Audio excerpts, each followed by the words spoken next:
अमित शशि रंजन में आप सभी का स्वागत है। आज हम लोग कुंभ राशि जुलाई 2023 कैसा रहेगा, इसी की आज हम लोग चर्चा करेंगे। आपकी यह जन्म राशि आपके चंद्र राशि पर आधारित है।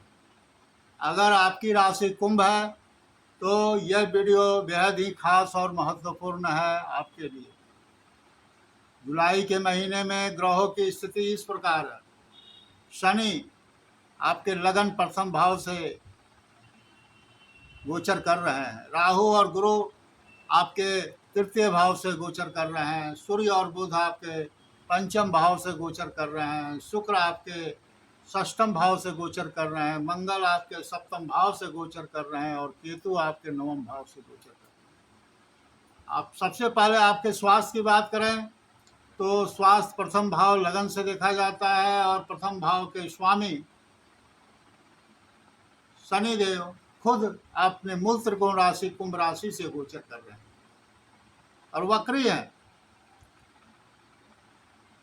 तो आपका इम्यूनिटी सिस्टम तो स्ट्रांग रहेगा। आपको कोई खास विशेष कोई शारीरिक परेशानी नहीं होगी। लेकिन वक्री ग्रह एक घर पीछे भी देखते हैं, मतलब वो आपके द्वादश भाव को भी देख रहे हैं। वो भी उनकी ही राशि है, मकर राशि। थोड़ी भाग दौड़ आपकी हो सकती है। थोड़ी सी सीजनल चेंज होने से थोड़ी सी सर्दी खांसी बुखार आपको हो सकती है, लेकिन वैसे आपका स्वास्थ्य बहुत उत्तम रहेगा। अगर संतान की बात करें तो संतान पंचम भाव से देखा जाता है और पंचम भाव के स्वामी बुध अपने ही राशि से, मिथुन राशि से पंचम भाव से ही गोचर कर रहे हैं और साथ में सूर्य है, तो बुध आदित्य योग का निर्माण हो रहा है। 7 जुलाई तक बुध आपके पंचम भाव में है, उसके बाद षष्ठम भाव में आ जाएंगे। तो 7 जुलाई तक आप अपने संतान के प्रति अस्वस्थ रहेंगे, संतुष्ट रहेंगे, उनसे आपको खुशियां मिल सकती हैं। उनके प्रति किसी तरह की कोई आपको खास चिंता करने की नहीं पड़ेगी। लेकिन जब वो षष्ठम भाव में आएंगे और षष्ठम भाव अच्छा नहीं माना जाता है, तो आने वाले 8 तारीख से 23-24 तारीख तक थोड़ी सी परेशानी आपके संतान को लेकर हो सकती है। उनके करियर से, उनके शरीर स्वास्थ्य से लेकर थोड़ी बहुत परेशानी आपको हो सकती है। या बुध देव आपके षष्ठम भाव में आ रहे हैं, तो आपके संतान की बुद्धि पढ़ाई से ना लगकर कहीं बाहर लग सकती है, जिससे कि आपको थोड़ी चिंता हो सकती है। अगर विद्यार्थी वर्ग की बात करें तो विद्यार्थी वर्ग के लिए भी पंचम भाव ही देखा जाता है और पंचम भाव के स्वामी बुध 7 जुलाई तक पंचम भाव से है, तो 7 जुलाई तक उनको पढ़ाई में अच्छी मन लगेगी। अगर कोई प्रतियोगिता परीक्षा है तो भी उनके लिए बहुत अच्छा समय है। लेकिन 8 जुलाई से लेकर 23-24 जुलाई तक का समय थोड़ी सी उनका पढ़ाई से मन भ्रमित हो सकता है। अगर कोई प्रतियोगिता परीक्षा है तो उसमें सफलता मिलने का योग कम है। फिर 23-24 जुलाई के बाद जब बुध सप्तम भाव में आ जाएंगे, तब उनके लिए अच्छा समय फिर आएगा। अगर प्रेम प्यार की बात करें तो प्रेम प्यार भी पंचम भाव से देखा जाता है। तो शुरू में दोनों के बीच बहुत ही फीलिंग्स अच्छी रहेगी, स्टैंडिंग अच्छी रहेगी, अट्रैक्शन अच्छा रहेगा। लेकिन मध्य जुलाई के बाद, मिड जुलाई के बाद आप जिससे प्रेम करते हैं उसका मन थोड़ा सा आपके प्रति भ्रमित हो सकता है, आक्रोश हो सकता है, तो थोड़ा सा इसका परहेज करें।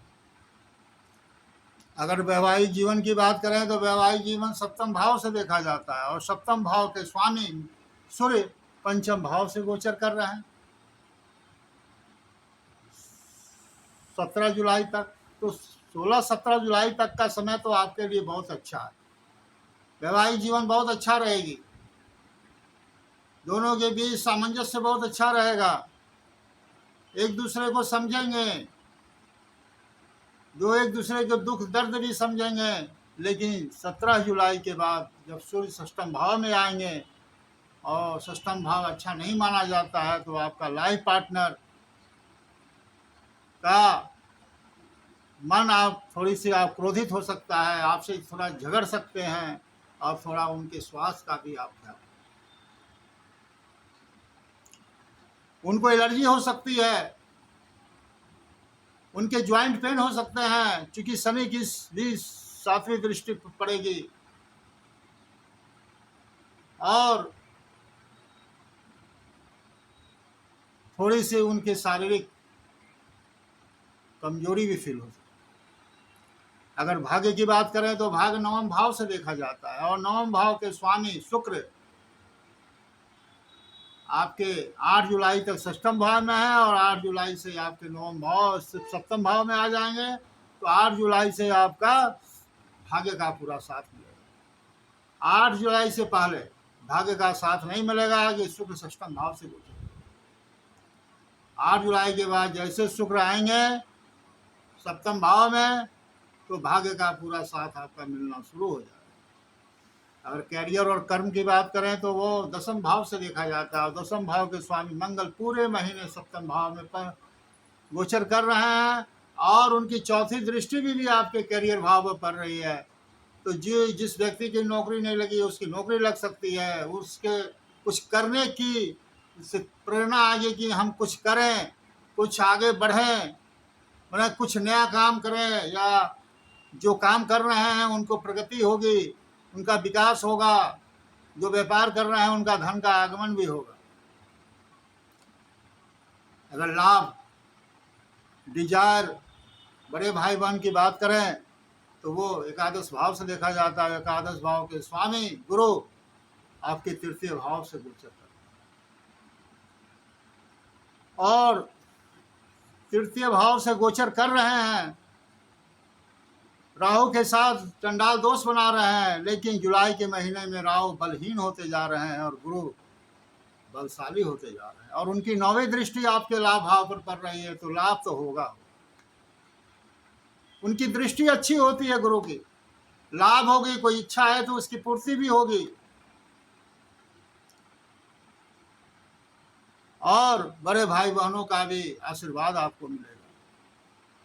अगर धन की बात करें तो धन द्वितीय भाव से देखा जाता है। द्वितीय भाव के स्वामी गुरु आपके तृतीय भाव से गोचर कर रहे हैं, तो धन तो आएगा। द्वितीय का स्वामी तृतीय भाव से गोचर कर रहा है, तो धन तो आना है,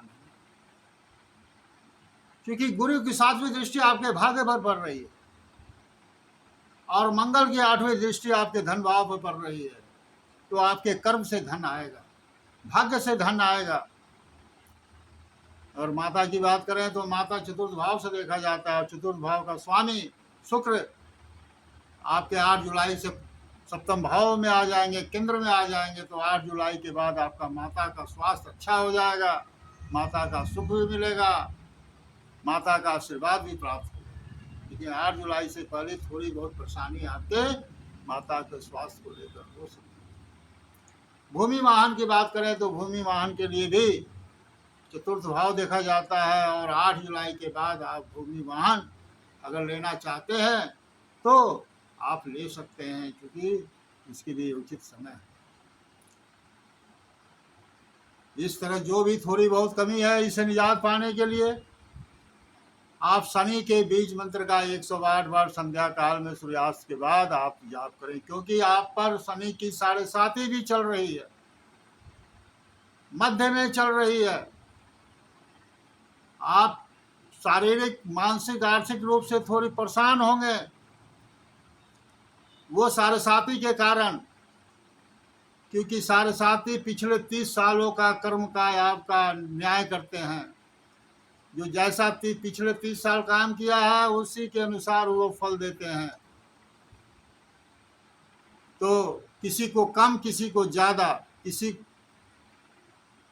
साढ़े के कारण मानसिक, आर्थिक, शारीरिक रूप से तो आप परेशान थोड़ी बहुत हो सकते हैं।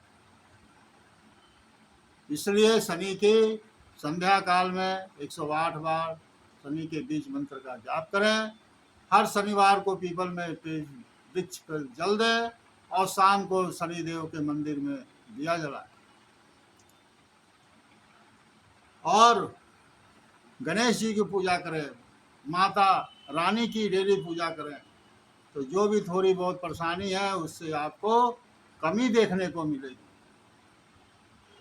अगर आपको वीडियो अच्छी लगी हो तो कृपया आपसे अनुरोध है कि इस चैनल को सब्सक्राइब कीजिए, लाइक कीजिए, शेयर कीजिए, ताकि आगे जो भी वीडियो बने उसकी नोटिफिकेशन आप तक पहुंच सके और आप ज़्यादा से ज़्यादा लाभान्वित ले सकें। इसी के साथ मैं अपने वक्तव्य पर विराम लगाता हूं। धन्यवाद।